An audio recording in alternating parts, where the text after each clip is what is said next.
Yan, good morning sa ating lahat. Mainit na tanghali mga sir, mga madam. At tayo po ay nagbabalik yung lingkod Agent Joel dito sa bayan ng Umingan, Pangasinan. So, Mountain View, rice land itong titingnan natin. Pwede ring gawing residential area kasi marami nang na-subdivide dito. Tara, tingnan natin. So, ito yung barangay road niya. May kuryente na dito sa tapat. So, deep well ang source ng water dito. Pero itong property nating titingnan, meron na siyang tatlo ata na deep well, baka mas marami pa, isa, dalawa, tatlo, parang lima.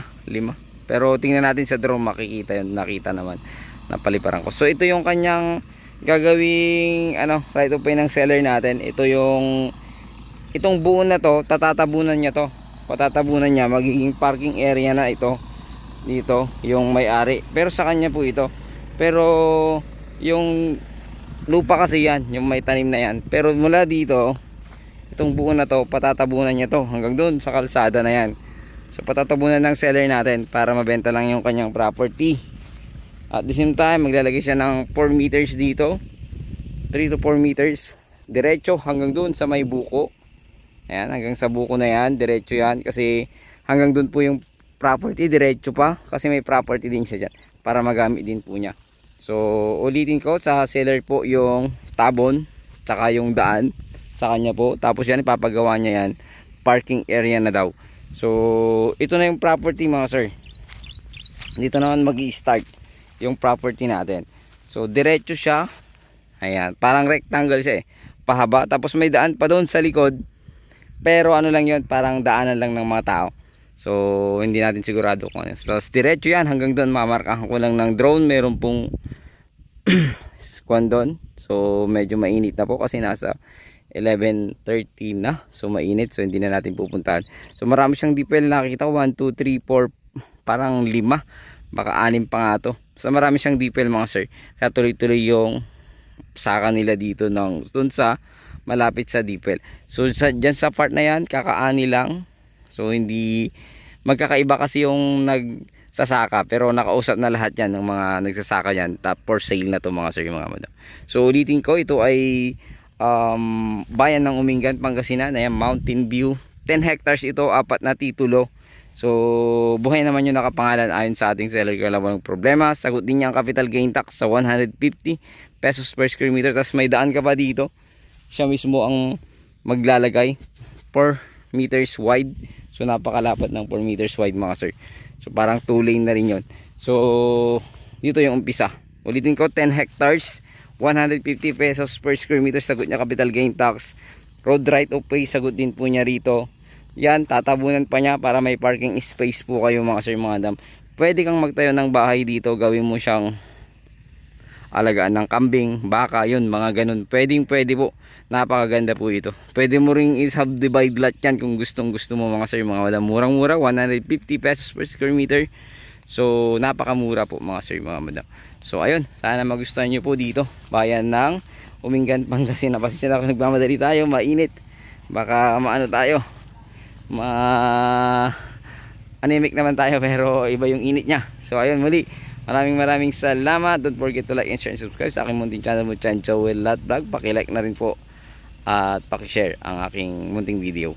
God bless you all. Ayun, mula po dito sa kabahayan, dito sa Bungad, dito malapit sa Barangay Cemented Road, ay pinaliparan ko po ng drone para ipakita po sa inyo yung papunta po sa property. So at makipapakita ko lang po rin po yung hindi ko na i-video na solar pump or irrigation solar pump na project po ng local government dito sa bayang ito or dito sa barangay na ito mga sir, mga madam. So meron silang okay na yung isa, tapos may isa pang ginagawa. So maganda po yung mga bili dito kasi meron po silang mga proyekto na ganito sa ating barangay or sa local government. At ito po ay yung solar pump na malaki at idadaan sa mga irrigation. Ito po yung una mga sir. Ayan, yun po yung unang solar pump. Yung tawag yun, pero irrigation solar pump ang alam ko. Tapos meron pong imbakan ng tubig, tapos yan tuloy-tuloy po sa irigasyon. na ginawa po nila para sa mga magsasaka. Ewan ko lang kung may bayad dito mga sir. And siguro mayroon pondo siguro ng barangay. Pero hindi ko sure kung meron po. Ayan, padiretso po yan na ginagawa nila. Pero meron pa po diyang bagong isa na gagawin at mas malaki daw po yun ayon sa taga rito na ating contact. So, binidyo ko na lang sa drone para po makita po ninyo. Masyado kasing malayo kung lalakarin ko po itong mga sir, mga madam. So, yung property ay doon pa po banda. Ayan yung daan, papunta po doon. So, medyo malayo din po sa mga kabahayan. So, pwede rin po yung siguro pwedeng pigiri na yung tunnel bend or hindi ko alam kung pwede pang dyan, poultry. Pero may bahay po kasing malapit doon sa property mga sir. Kaya hindi ko sure kung kung pwede. Pero pwedeng gawin yan rancho or alagaan ng mga kambing, baka, ayan. So, papakita ko muna yung sa papunta sa area at mamaya po sa huli po yung pinaka-aerial view niya. At ipapakita ko lang po itong mga to na part po or papunta po sa property at yung part ng gagawing solar pump. So, ito na po yung property kanina na pinuntahan natin mga sir. Ayan na po siya.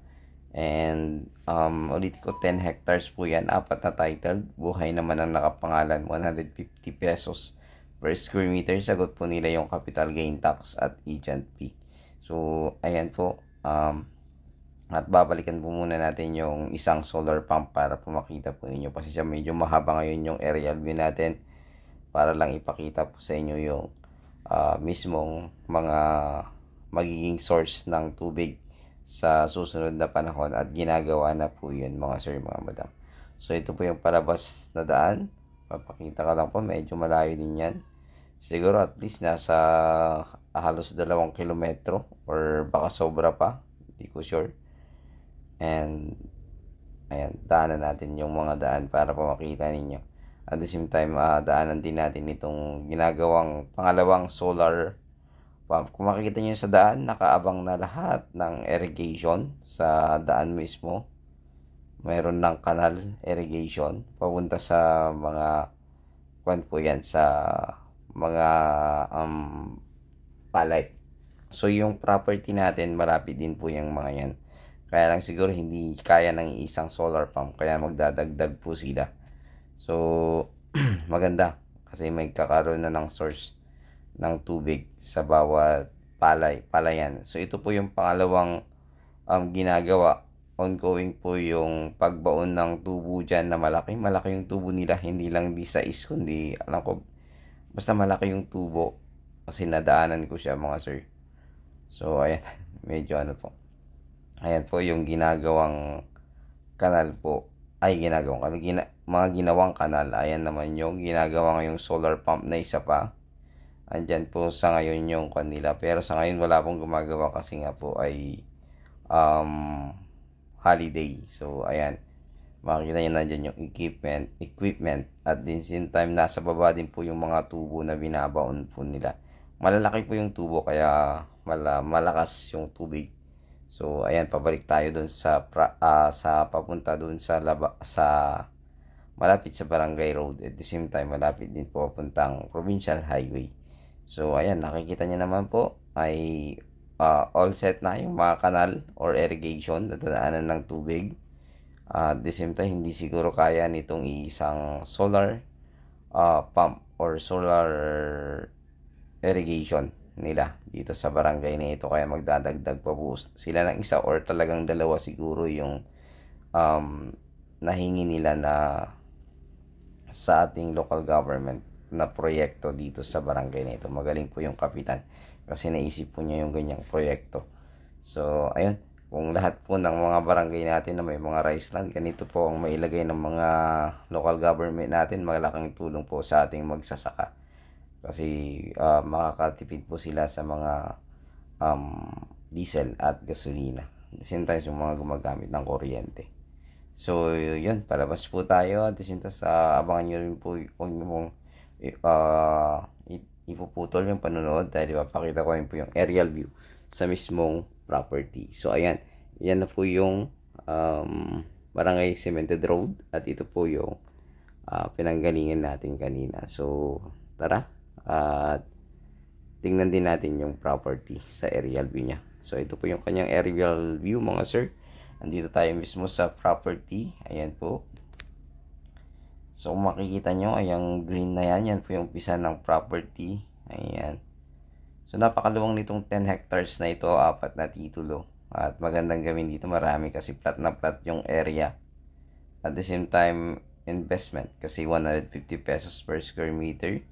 And kung madidevelop dyan na gawing residential farmland ng iba, pwede siguro yung may mga pera. So yung mga may gustong bumili ng ganito, yung mga mag-aalaga lang ng mga cattle, yan, pwede po yan.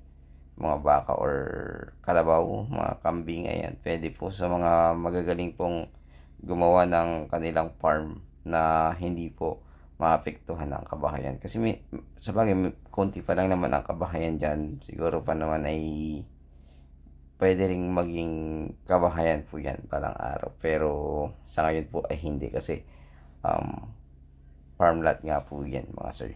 So ayan po, ganun po yung shape po niya. Sa pagsukat naman ay makikita yung tamang shape. Pero ayon sa ating kasama o pamangkin ng seller, yan po yung shape ng properties. Pero syempre, papasukat pa po yan mga sir, mga madam, para po makita ninyo. Again, ang kagandahan po nito, sasabihin ko ulit, meron po siyang property. Ang property po ay merong ongoing project or yung isa ay tapos na solar pump irrigation. So meron pang isa, mas malapit po dyan sa property.